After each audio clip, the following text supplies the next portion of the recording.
Hi, today I'd like to talk about Crime and Punishment Part 3. If you missed Part 1 and 2, the link will be in the description. The first time I read one of Dostoevsky's novels, I was in awe. I didn't understand why would anyone read other books if they could be spending their precious time with him. Nothing I read before or afterwards was similar to that. Except Dostoevsky's other works. It was as if every song I heard before that was in standard tuning, and now I finally heard something in alternative tuning. In this part of Crime and Punishment, I laughed with and at Rozumichin. I was thrilled to finally meet two of my favorite characters and surprised to link certain characters to certain events because I simply forgot about them, like the fact that Sidrigalov, Dunya's former employer, was the gentleman who was following Sonia Marmeladova. Razumichin as Romeo was just what this book needed to become a comedy. Dunya has many things in common with her brother, according to her mother, Razumichin, and the narrator himself. Unlike her mother, she isn't afraid to speak her mind when she's with Rodya. She isn't afraid to call him out if necessary. As we saw in Pulcheria Alexandrovna's letter from Part 1, she loves him so much that she would have married Luzhin just to come and see him. I find it interesting that Rodya's silver watch came from his father, while Dunya's gold one came from Marfa Petrovna. Remember when Rodya killed the pawnbroker and was looking for things to steal? A silver watch slipped out from her clothes, so in a way, he exchanged the silver watch from his father for a gold one from his victim. The question is, what does Rodya's father, Alena Ivanovna, and Marfa Petrovna have in common, except the fact that they're all dead now? I think that we'll find the answer in the next part. Razumichin falls in love with Dunya, compares her to Marie Antoinette, who looked more like a queen when she was in prison than when she was a queen. He teaches Rodya's mother how to talk to her son and Zasimov how to woo Rodya's landlady. I love it when Dostoevsky gives us some obscure clues at first and later either confirms or denies our hypotheses about them. The great thing is that if you don't pick up on them at first, you can ignore the confirmation later. It won't affect your overall understanding of the text. When I said that giving Marmeladov this last name is ironic considering the way he died, I mentioned a French expression which means to be crushed. In this part, 3 different characters describe his death, and they all use the words crushed by horses, meaning run over by horses, which confirms my hypothesis. Obviously, there are other ones that take more effort to discover. Luzhin isn't the best groom. He looked fabulous when he came to see Rodya in Part 2, but he only paid for the baggage of his mother-in-law and future wife and chose the cheapest lodgings for them. He was supposed to meet them at the station, but he sent a lackey instead. Then he was supposed to visit them, but he sent a letter instead. In the letter, he writes that he doesn't want Rodya to be present at their meeting and that Rodya gave all their money to a woman of notorious conduct, which is just not true. Have you noticed the similarities between Rodya and Marmeladov in this part? At the end of the previous part, he took care of him as if he were his son. And here, Razumichin calls Rodya a pig or a swine 4 times. Remember what Marmeladov said about his wife? I may be a swine, but she is a lady. And he later used the word scoundrel as well. Now, Rodya tells his sister, I may be a scoundrel, but you mustn't be. It's enough that one of us is. And even if I'm a scoundrel, I'll never consider such a sister as my own. It's either me or Luzhin. Is Rodya using Marmeladov's words to stop Dunya from sacrificing herself, as Katerina Ivanovna did when she married Marmeladov for her children? Besides the fact that he simply dislikes Luzhin, why is he so opposed to this marriage? Him and Dunya have a lot in common, but while he sacrifices someone else to save his family, among other things, she wants to sacrifice herself, though she would never admit it because she's too proud. Another funny parallel, while Rodion wants to throw Luzhin down the stairs to protect his mother and sister, Razumikhin would have jumped headfirst down the stairs himself if it was necessary. However, it is him, and not Raskolnikov, who is leading Dunya and Pulcheria Alexandrovna. When he was drunk, he said that the difference between him and his friends and Luzhin is the following. Even though we're talking nonsense because I'm also talking nonsense, we'll finally lie our way to the truth, because we're on a noble path, while Pyotr Petrovich is not on a noble path. It reminded me of the prologue in Heaven from Goethe's Faust, though I'm not sure that Razumikhin or Dostoevsky was inspired by it. The idea is that a good man can find the true path, even though he might have unusual methods. So Luzhin is not even looking for this path. He just imitates the journey of others. The following day, Razumikhin changes his tune because he actually respects Dunya and her choices, unlike her own brother. Since we know what actually happened after Manmuradov's death, and Rodya himself tells his mother the truth, we can see that Luzhin likes to distort it. Rodya says that he didn't have the right to help, and then quotes Eponine. Crevez chien si vous n'êtes pas content. Isn't that right, Dunya? No, it's not. He tries to explain his tragedy to his sister. You'll reach a limit that you won't overstep, and you'll be unhappy. And if you do overstep, perhaps you'll be even unhappier. So here are the choices. You're either a scoundrel if you don't help, or you become a criminal. Rodya became a criminal, but did he actually overstep? Dunya's decision to invite Rodya to the meeting despite Luzhin's request was unexpected, but it makes sense. She's definitely not in love with him, and she's not sure if he respects her and if he's worthy of her respect. So this seems like the perfect opportunity to test him. This seems harmless after Rodya's test from part 1, and Dunya even sends us back to the crime when she says that I haven't murdered anyone. Both Rodya and Luzhin seem to have a thing for underprivileged women. Luzhin wants his future wife to be indebted to him, while Rodya, well, what was the reason he wanted to marry the landlady's daughter? She didn't have a dowry. Both her mother and Pulcheria Alexandrovna were against this marriage, and I really doubt that Rodya wanted to marry her just to have a place to live. I think that he doesn't want to admit how much he cared for her. Just like his mother and sister, Rodya likes the idea of sacrifice. Think about it, even in his theory, he says that extraordinary men have the right to commit a crime for the common good.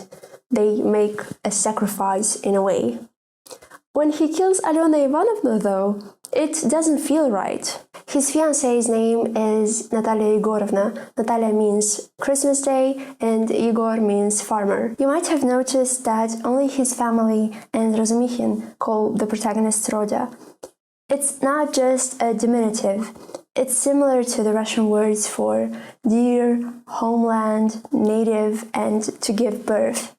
Rhymes with Christmas, huh? You see, it's all about his connection with others.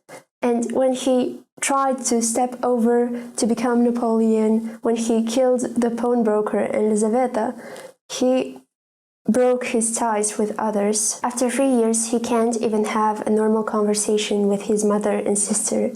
He's so alienated that his mother compares his room to a tomb. And because it's Dostoevsky and not Zola, for example, rooms don't change people. It's the other way around. My mother, my sister, how I love them. Why do I hate them now? Yes, I hate them. I physically hate them. I can't stand to have them near me. Rodya instantly connects Sonia with Lizaveta, and I can't help but think that Natalia would also be on this list if she weren't dead. Poor Lizaveta, why did she turn up there? It's strange, however, why do I hardly think about her as if I hadn't killed her? Lizaveta, Sonia, poor meek creatures with meek eyes. Dear souls, why don't they weep? Why don't they moan? They give away everything. Have you noticed that Raskolnikov is part of different trinities? Rodya, his mother, and his sister make up their family. Rodya, Natalia, and the landlady would have formed another one. Rodya with the two women at the police station, and obviously Rodya and his two victims. It's interesting that his mother, his landlady, and the pawnbroker are all widows. It doesn't have a huge impact on the novel though. Rodya has been living with his landlady for the last 3 years. Her previous apartment was at the Five Corners, as Rozumichin mentioned in part 2. It was a decent neighborhood, not the best, not the worst. Then her daughter died and they moved to the area surrounding the Haymarket, which wasn't the best neighborhood at the time. It's not specifically stated that they moved because of Natalia's death, but these two events are linked together in Rodya's monologue at the police station. So her death marks Rodya's decline in some sense. We'll find out more about the relationship later. This story has something in common with a subplot from Demons, but I don't want to give you any spoilers. When Pulcheria Alexandrovna and Avdotya Romanovna come to see Rodya for the second time, the landlady is watching them and she scares Rodya's mother. Right before the visit, Pulcheria Alexandrovna confessed to Rozumichin that she is afraid of her own son. Coincidence? I don't think so. Before climbing the stairs, she says, "But here's his staircase. What an awful staircase." Remember, right before seeing his mother and sister, Rodya required Rozumichin's assistance to climb the stairs, and he said the same thing, "Here's the staircase," as if there was something unusual about it. The staircase is such an universal symbol that I guess you know what it represents, just like any movement up and down. It serves as an entry, as a transition between the public and the private, and between different levels. It doesn't give you the chance to remain at your current level, and going up requires more effort than going down. However, in this text, most of the time it's mentioned next to another symbol, the door. I won't bore you with quotes, here's the gist. At Marmeladov's, all the doors are open, but the window is closed, so it's smelly and stuffy. At the police station, all the doors are open, but it's still stuffy. When Rodya goes to Rozumichin's housewarming party, he sees that the door to the staircase is wide open. And there's a crowd in all these places. In his dream about the landlady, Rodya wanted to lock his door, but he couldn't. As soon as Ilya Petrovich was done with his victim, she slammed her door shut, and so did the crowd. We also know that Rodya never locks his door, except on the day after his crime, which surprised Nastasia. Before committing his crime, Raskolnikov noticed that the staircase was empty and all the doors were closed except the one of the apartment on the second floor, where the workmen were painting. Afterwards, this apartment became his hiding place, and also it was part of Porfiry Petrovich's trap. We'll talk about it a little bit later. When he went back to that place, the door to the second floor apartment was closed, while the door to the pawnbroker's apartment was open. So Rodya no longer has the option to hide. What's the alternative? We saw that in part 2. In case you weren't sure who was following Sonia Marmeladova, it was Svidrigailov, and he is one of the most interesting characters in this novel. He was introduced in Pulcheria Alexandrovna's letter as that horrible man. Sonia runs from the Capernaumovs. In the Bible, the original name of the town, Capernaum, means the village of comfort. In the 19th century, taverns were also called Capernaums, so it's funny that this family is mentioned for the first time by Marmeladov in a tavern. Raskolnikov wants to appear innocent and casual, so he makes fun of Rozumichin on their way to Porfiry Petrovich. Porfiry Petrovich's name could be translated as red stone or purple stone. One of the meanings of Rodion's name is pink, so Porfiry could represent the next stage of Rodya's development. Now we can finally talk about the title.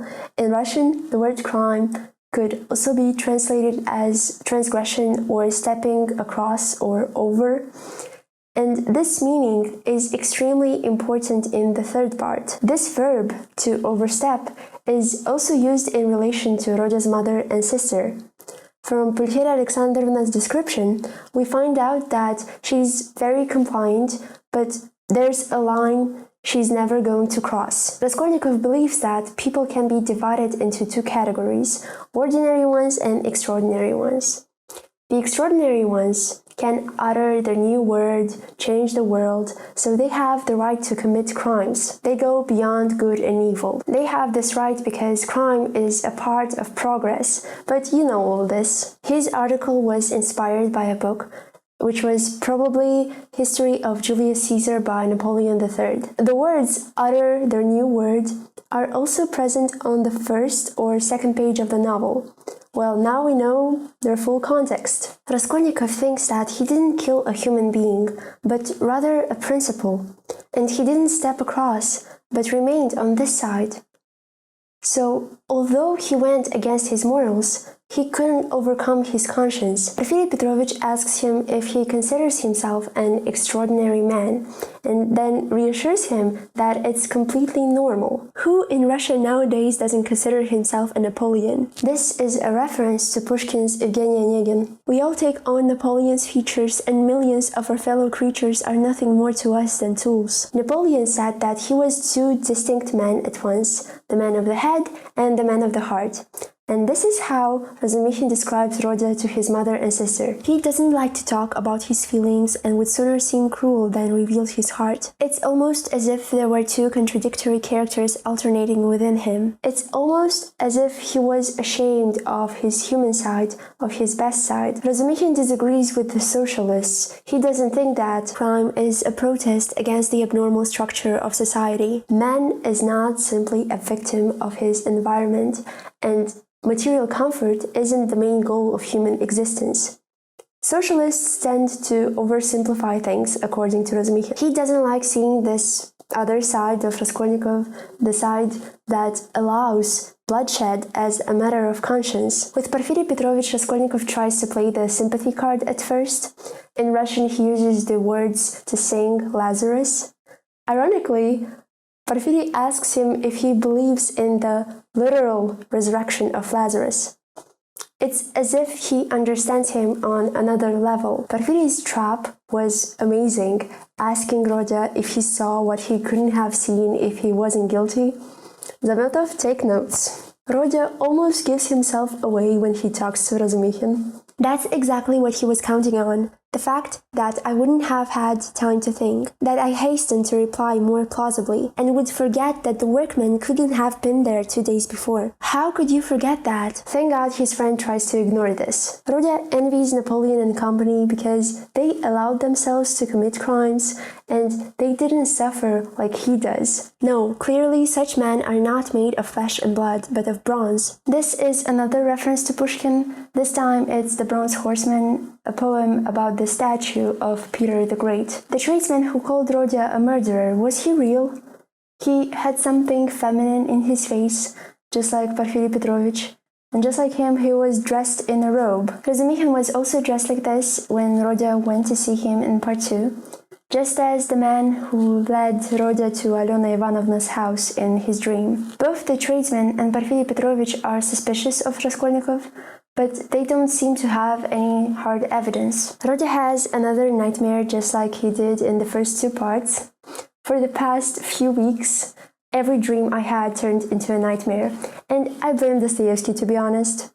At least none of them involved trying to kill an old lady. There isn't a clear line between dream and reality here, but what does Rodya see as he is falling asleep? He sees the faces of people from his childhood, probably the drunkards from his first dream, then the bell tower of a church, which happens to be the closest one to the pawnbroker's apartment, and he also hears Sunday church bells. The billiard table in a tavern with some officer standing next to it sends us back to the conversation about the pawnbroker between an officer and a student. The cigar smell sends us back to Marmeladov's room. Remember, Katerina Ivanovna's cough got worse because of the tobacco smoke which floated from the other rooms. The pub probably stands for Rodya's conversation with Marmeladov, and the black staircase for the episode at the police station, Remember? The staircase was narrow, steep, and covered in dirty dishwater. We'll come back to the eggshells part later. The laughing pawnbroker or witch reminded me of the winking countess from The Queen of Spades by Pushkin, but this would be the most obvious inspiration, so let's look at another one. The Dream from the Last Day of a Condemned Man by Victor Hugo. Dostoevsky loved this short story, and his brother Mikhail even translated it into Russian. Coincidentally, I read it last year, so it's pretty fresh in my mind. I'll post the whole section in the description for those of you who want to compare the two dreams. But basically, these are the similarities. The dreamer searching for the rooms, the hiding place of the old lady, her rigid immobility, and the fact that she's more powerful than the dreamer. So Rodya fell into this trap, the trap of evil forces. The witch is triumphant, the crowd is triumphant, and he is simply helpless and ridiculous. The more he tries, the more she laughs at him. Evil breeds evil, and his attempt to stop it with violence is simply foolish. He could kill the body, but he can't kill the spirit. Although he can decide that he has the right to take her life, he cannot act upon this decision. Just as he decided to become Napoleon, and he couldn't do it. There's a progression to his nightmares. In the first one, he identified with the victim, and the second one, he tried to lock the door when he heard the victim, and in the third one, he tries to kill the victim. When he woke up, only a large fly kept buzzing and beating against the window pane. Obviously, the fly confirms that Rodya is incapable of overstepping, that he is indeed a louse and nothing more, and his Napoleon theory doesn't change anything. His struggle is futile. The fly might be somehow connected with Svidrigailov because the next time it appears in the text, it's also in his presence. I find it interesting that this isn't the only nightmare in this part. The first one was Pulcheria Alexandrovna's dream about Marfa Petrovna, Svidrigailov's wife, who is now dead. For some reason, Rodya's mother has the impulse to tell others that Marfa Petrovna is dead. We'll see if there's any connection between her and the pawnbroker. We'll talk about Marfa Petrovna, Svidrigailov, and everyone else in the next videos. I hope that this one wasn't too chaotic. Thanks for watching. Bye!